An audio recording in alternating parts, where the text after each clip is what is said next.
Welcome back, all my good people in YouTube TV land. Oh, the Monster Van. Have the lights installed, got the body reinforced. The next thing I wanted to do was do some upgrades to the powertrain, and this has been driving me absolutely mad. I have been trying to find how many turns the stock 380 motor is. I have researched and researched. And if any of you have found it, please let me know, because I'd like to know where I'm starting with to see where I'm coming from. It's just not quite enough. It's a fun little truck, but I'd like to have a little bit more out of it. I've literally read everything I can on this truck. I've spent about a good half hour online researching the turns on the motor, and I've literally just typed in the words MT12 motor, how many turns, and it comes up with all the mods somebody else has tried to do and not really what we need. So if anybody knows, please let me know. Though I'm going to put a GPS on this. It's, I think, 24 degrees Fahrenheit outside, so pretty daggone chilly. But I want to see what our top end is. I don't think it's going to be much. 15 if we're having a good day, I think. But I do have this Tamiya 380 sport tuned motor, and I know it's a 27 turn. And I'm just going to swap it out, and we're going to GPS test it too, because I talked to another guy who had installed one of these, and he said he saw a small speed increase until he put a 3S in it and burn it up. We will be staying on 2S. Let's get out there and get the GPS on. We have made it out here. We are all zeroed out and set on peak. I don't think we're going to have to go very far to get our top speed. I think that's it right there. And we'll run her on down all the way back just because.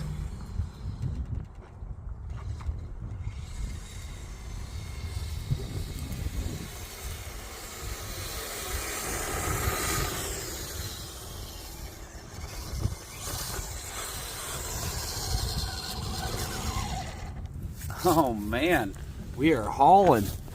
Look at that, 12 miles an hour.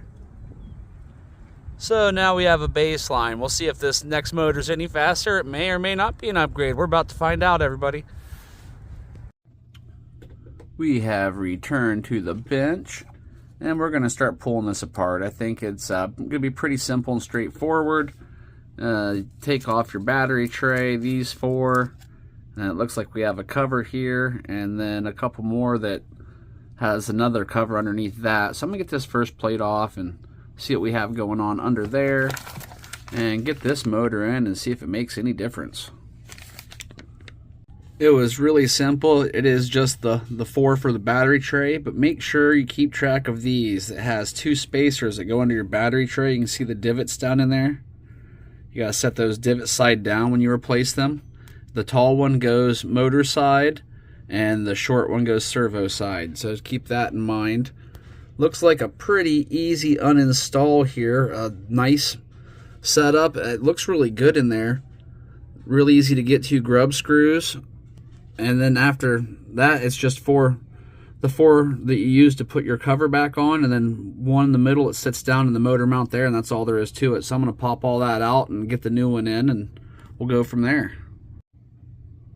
I've decided to remove the whole motor mount to remove the motor, just because the gap between here to here, I couldn't use my standard drivers on. I would have had to use one of these wrenches, and it would just seem like it'd be a lot more time consuming.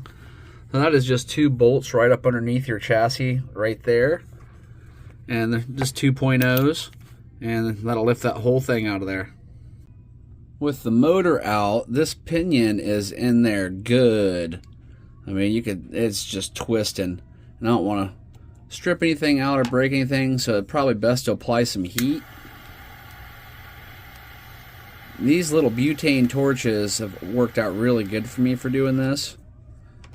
You usually just have to warm them up a little bit right on the grub screw, and they normally come right out. There it goes.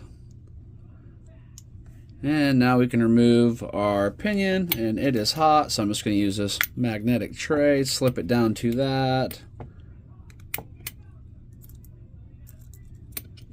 There we go. I'll let that cool down there on that, and we'll reinstall it on the new motor and get it back in there. We are all hooked up, and I can't say whether it's fast or not till we go try it, but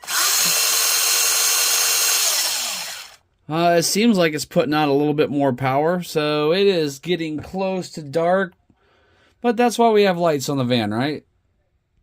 We are out. Let's see, we got peak. Come on, get focused. All right, peak and on 0. I don't know, now that's out here. I don't really feel any. Doesn't really feel that much faster, if at all.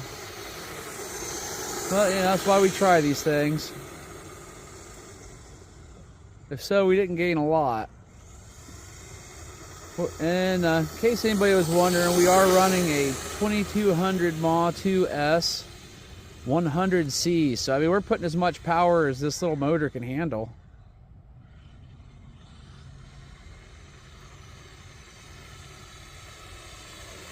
Let's see. If I get a mile more out of it, we can at least consider an upgrade. Alright guys, well, we had 12 before.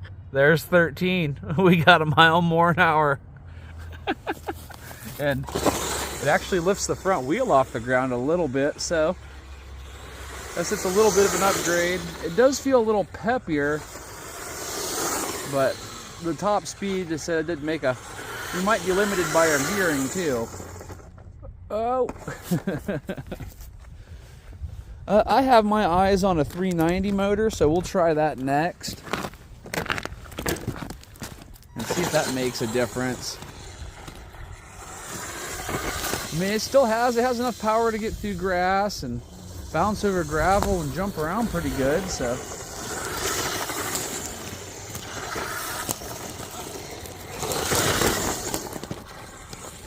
I think we're going to call that a success, guys.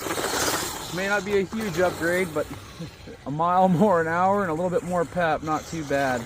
Well, thanks for watching. Hope to catch you on the next video. Hope this provided at least a little bit of amusement. Have a good one, guys.